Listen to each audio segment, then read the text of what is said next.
নমস্কার প্রিয় শ্রোতা বন্ধু, সৃষ্টি রহস্য চ্যানেলে আপনাদের সকলকে পরম শ্রদ্ধার সাথে স্বাগত জানাই। আমাদের এই পৃথিবীর ইতিহাসে বহু রাজা, সম্রাট ও বীর এসেছেন, যারা তরোয়াল আর শক্তির জোরে রাজ্য জয় করতে চেয়েছেন। কিন্তু ইতিহাস সাক্ষী, সেই সব বাহ্যিক সাম্রাজ্য সময়ের সাথে সাথে মাটিতে মিশে গেছে। কুরুক্ষেত্রের মহাযুদ্ধে অবতীর্ণ হওয়ার ঠিক পূর্বে অর্জুনও এমন এক দ্বন্দ্ব ও পরাজয়ের অনুভূতি মুখোমুখি দাঁড়িয়েছিলেন। তখন পরমেশ্বর শ্রীকৃষ্ণ অর্জুনকে অস্ত্র শিক্ষার চেয়ে এক বড় সত্যের মুখোমুখি দাঁড় করিয়েছিলেন। শ্রীকৃষ্ণ শিখিয়েছিলেন, বাইরের পৃথিবীকে জয় করার আগে নিজের ভেতরের বিশ্বকে জয় করতে হয়। যে মানুষ নিজের মনকে জয় করতে পেরেছে, পৃথিবীর কোনো পরিস্থিতি বা শত্রু তাকে কখনো পরাজিত করতে পারে না। আজ আমরা এই বিশেষ আলোচনা থেকে জানব শ্রীমদ্ ভগবদ্গীতার আলোকে বিশ্বজয়ের সেই পরম মহামন্ত্র, যা আপনার জীবনকে চিরতরে বদলে দিতে পারে। আসুন সবাই মিলে পরম ভক্তিভরে বলি, রাধা রাধা। মনই বন্ধু, মনই শত্রু, বিশ্বজয়ের প্রথম ধাপ। শ্রোতা বন্ধু, গীতার ৬ষ্ঠ অধ্যায়ের ৫ম ও ৬ষ্ঠ নম্বর শ্লোকে শ্রীকৃষ্ণ বিশ্বজয়ের মূল চাবিকাঠি প্রকাশ করে বলেছেন, তুমি নিজেকে নিজের দ্বারা উদ্ধার করো, নিজেকে কখনো অবসাদগ্রস্ত বা অবমূল্যায়ন করো না, কারণ এই মনই মানুষের সবচেয়ে বড় বন্ধু, আবার এই মনই মানুষের সবচেয়ে বড় শত্রু।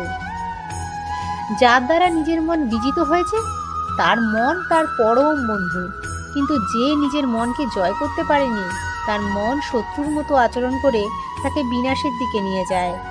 আসল বিশ্বজয়ী হতে গেলে আগে নিজের মনের ওপর নিয়ন্ত্রণ প্রতিষ্ঠা করতে হবে। ২. নিষ্কাম কর্ম, ফলের ভয় দূর করার মহা অস্ত্র। মানুষের পরাজয়ের সবচেয়ে বড় কারণ কি জানেন? তা হলো ফলের চিন্তা ও হারের ভয়।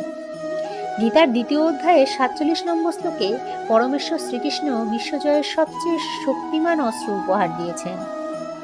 শ্রীকৃষ্ণ অর্জুনকে বলেছেন, কর্মেই তোমার অধিকার, কর্ম ফলে কখনো নয়। যে যোদ্ধা যুদ্ধের ময়দানে লড়াই করার সময় কেবল জয়ের ট্রফি বা হারের ভয়ের কথা ভাবে, তার মন বিভ্রান্ত হয়ে যায়। কিন্তু যে ব্যক্তি ফলাফলকে ভগবানের চরণে সমর্পণ করে কেবল নিজের শ্রেষ্ঠ কর্মটি দিয়ে যায়, সে মানসিকভাবে মুক্ত হয়ে যায়। আর এই ভয়হীন নিবেদিত কর্মই যে কোনো মানুষকে বিশ্বজয়ের শীর্ষে নিয়ে পৌঁছায়। স্থৈর্য ও সমত্ব যোগ সাফল্যের আসল ভিত্তি। বিশ্বজয়ী মানুষের ব্যক্তিত্ব কেমন হয়? গীতায় তাকে বলা হয়েছে স্থিতপ্রজ্ঞ বা স্থির বুদ্ধি সম্পন্ন মানুষ। গীতার ২য় অধ্যায়ের ৪৮ নম্বর শ্লোকে বলা হয়েছে, হে ধনঞ্জয়, সফলতা এবং ব্যর্থতাকে সমান জ্ঞান করে আসক্তি ত্যাগ করে যোগস্থ হয়ে কর্ম করো। এই সমভাবকেই বলা হয় যোগ।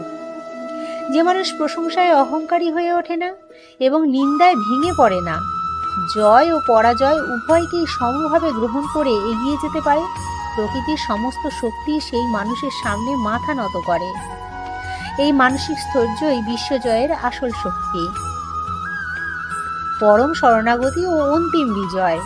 প্রিয় দর্শক, গীতার শেষ অধ্যায়ে অর্জুন যখন শ্রীকৃষ্ণের এই পরম জ্ঞান লাভ করলেন, তখন তার মনের সমস্ত সংশয়, ভয় ও বিষাদ দূর হয়ে গিয়েছিল।